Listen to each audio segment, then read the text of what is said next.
Listeners, already we have learned that Sophie was totally a dreamer girl, and she informed to his brother Geoff that she met Delicacy, and she said कि if my father know about my condition, then he will kill me like this. Okay, so next see the next conversation.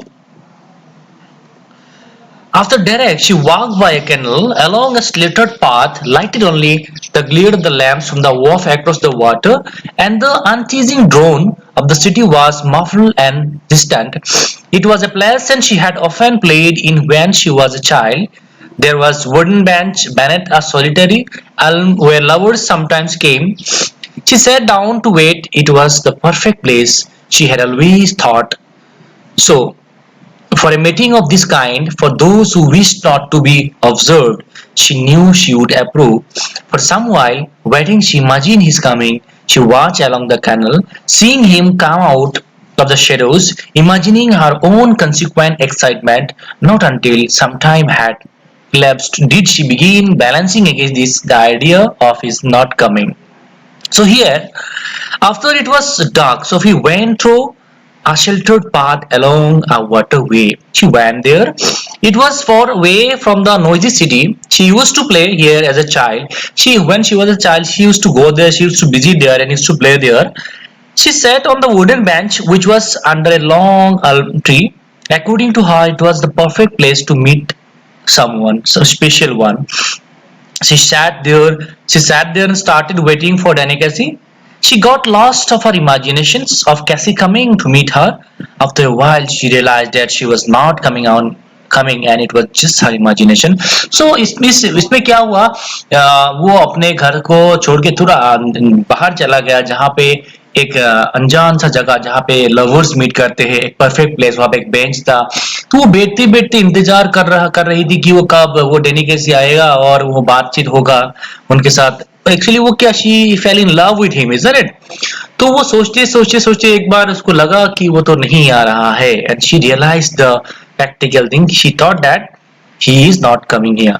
तो वो सोचा कि वो नहीं आने वाला है। Here I sit, she said to herself, wishing Denny would come, wishing he would come and sensing the time passing. I feel the pang of doubt stirring inside me. I watch for him, but still there is no sign of him. I remember Geoff saying he would never come, and how none of them believed me when I told them. I wonder that will I do. What can I tell them now if he doesn't come? But we know how it was, Danny and me. That's the main thing. How can you help what people choose to believe? But all the same, it makes me disappointment, this knowing I will never be able to show them they were wrong to doubt me. She waited, measuring in this way the changes taking place in her. Resignations was no sudden things. So many thoughts came to Sophie's mind.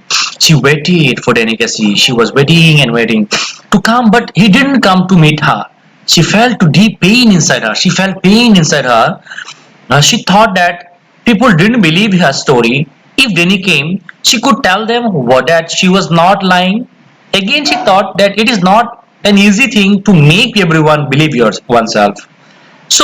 So many thoughts were coming to her mind. She felt like many changes were taking place inside her. All this way, very painful, and she wanted to leave now. तो ये बैठ बैठ के सोच रही थी वो कि मैं जब रेनी कैसी आएंगे हमारा साथ जब मैं ये बात दूसरों को बोलूंगा तो कोई मुझे आसानी से मानेगा नहीं। फिर भी बोला कि दुनिया को मनाना बहुत टफ काम होता है। फिर ये सोच के वो सोचा कि वो तो नहीं आने वाला है, तो वो जो नहीं आने वाले का जो सैडनेस वो जस्ट वो सहन कर नहीं पा रही थी। फिर सोचा कोई बात नहीं, चलो हम मेरा टाइम हो गया जाने का। उसका मन धीरे धीरे चेंज होने लगा। इंतजार करते करते करते डनी कैसी नहीं आया था, तो वो दूसरे इंसान के बारे में भी सोच रहा था कि कोई अगर जाके किसी को बोलूंगा डैनी किसी को मिला था तो वो कोई मुझे मानेगा या नहीं। ये सोच के उसका मन थोड़ा सा हल्का होने लगा। फिर वो धीरे धीरे से अपने आप को बोलने लगा कि अभी मुझे जाने का टाइम हो गया। Now I have come sad. I have become sad, she thought, and it is a hard burden to carry. The sadness, uh, the sadness they of course sorry, sitting here waiting and waiting to they will not come, and I can see the future and how I will have to believe in this burden. They, of course, will doubt me as they always doubted me, but I will have to hold up my her head, remembering how it was. Already, I envisage the slow walk home and Geoff's disappointment face when I tell him he didn't come, that Denny, and then he will fly out and slam the door. But we know how it was. I shall tell myself, Denny and me, it is a hard thing, this sadness. She climbed the crumbling steps to the street outside the pub. She passed her father's bicycle propped against the wall and was glad she would not be there when she got home. So here Sophie becomes sad. She became sad. She felt it to be very tough to bear the burden with Danny, that Danny did not come to meet her. It was very tough thing to bear the sadness. She had been waiting for him, though she knew that she would never come. She was also worried about how people would doubt her and disbelieve on what she said. She also thought that Geoff would beat hard again against the door on knowing that Danny did not come to meet her. So she's quite sad now as she was walking back to her home. She saw her father's bicycle in front of the pub. She felt happy that she would not have to face her father on reaching home. तो ये सोच के जब Danny कैसे नहीं आया तो दुख भरी मन से वो जाने लगा अपने घर की ओर। जाने के टाइम क्या मिला? रास्ते में उसका पापा का साइकिल मिला जो वो पाप के घर किनारे थे, क्योंकि उनका पिताजी वो एंजॉय करने के लिए ड्रिंक करने के लिए बाहर चले गए थे। तो वो सोच के उसको भी दुख आ रहा था कि वो जब वो डायरेक्ट को भी बोलेगा कि मुझे नहीं मिला डेनी कैसी, तो फिर दूसरों को ये बात सुनने के बाद मजाक उड़ाएगा। तो वो सोच के बहुत अफसोस थे और धीरे धीरे थोड़ा खुशी भी थे क्योंकि वो बाहर जाके ही देखा कि उसका पापा का साइकिल है तो घर में जाके उनको फेस नहीं करना पड़ेगा, तो इसीलिए वो थोड़ा खुश भी थे उस time. Excuse me, but aren't you Danny Cassie? Coming to the arcade, she pictured him again outside Royce. She turned striding slightly. Yes, that's right. I watch you every week. Uh, with my dad and my brothers, we think you are great. Oh, well now, that's very nice. I wonder, would you mind signing an autograph? His eyes were not the same level as your own. His nose is frankled and turns upward slightly, and when she smiles, he does so shyly, exposing teeth with gaps between. His eyes were green, and then he looks straight at you. They seem a shimmer. They seem gentle, almost afraid, like giggles. And you look away. You let him eyes run over you and little, and then you come back to find them slightly breathless. So here, while Sophie was returning to her home, she passed through the Royce boutique. There was a person Royce boutique is a fashionable, cloth store.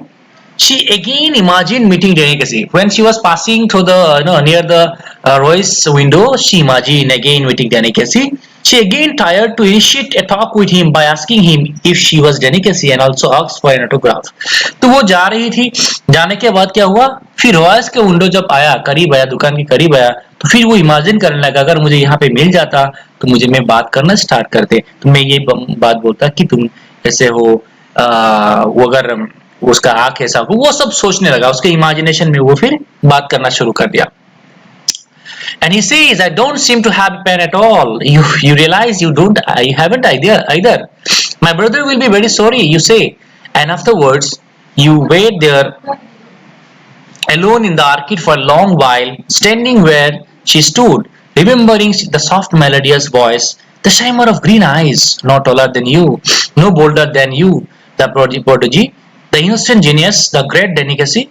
And she saw it all again last Saturday, saw him ghost past the lumbering defenders, heard the 50,000 catch their breath as he hovered momentarily over the bell, and then explosion of sound as he stuck it crisply to the goal, the sudden thunderous eruption of extended approbations. So here, my dear friends, he said when she asked for an autograph, when Sophie asked for autograph, they both realized that none of them had pen or paper. ये पहले भी हुआ था, pen paper नहीं था। सो imagination में फिर वो उसके साथ मीट हुआ, वो बात करना स्टार्ट किया, फिर ऑटोग्राफ के लिए पूछा, फिर पेन पेपर नहीं है। She felt sad for the brothers, उसने अपने भाई के लिए दुख ही फील हुआ क्योंकि उस भाई को वो ऑटोग्राफ दे नहीं पाएगी।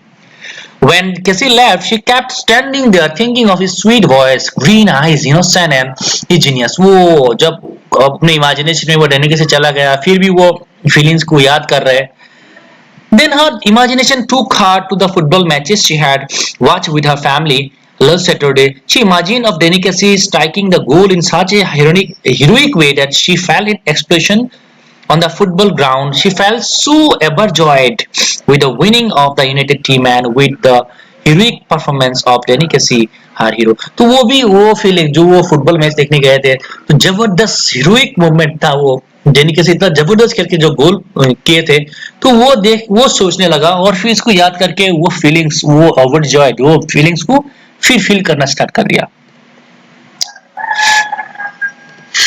So thank you very much. This is the story of Going Places written by Air Burton. जो उसमें हमें मिला कि कैसे सोफी अपने फंटासी लाइफ में जीते थे और अपने ड्रीम में वो डेनी कैसी को मिलते थे है कि नहीं. तो उसने अपना हीरो वर्शिप करने लगा था डेनी कैसी को और अपने सपनों में बहुत कुछ बात हुआ था जैसे वो डेनी कैसी को मिले थे फिर उनके साथ बात हुआ ऑटोग्राफ के लिए पूछे थे लेकिन पेन पेपर नहीं थे तो अपने फंटासी लाइफ में वो जीती थी है कि नहीं. और दूसरी कैरेक्टर जैसे जेंसी जो थी वो एक रियलिस्टिक गर्ल जिसको अपनी दुनिया के बारे में मालूम था कैसे जिंदगी में जीना है कैसे सब सरवाइव करना है अपना असलियत उनको मालूम थी. लेकिन हमारी सोफी वो ड्रेडिमर एंड वो अनरियलिस्टिक गर्ल थी. ठीक है.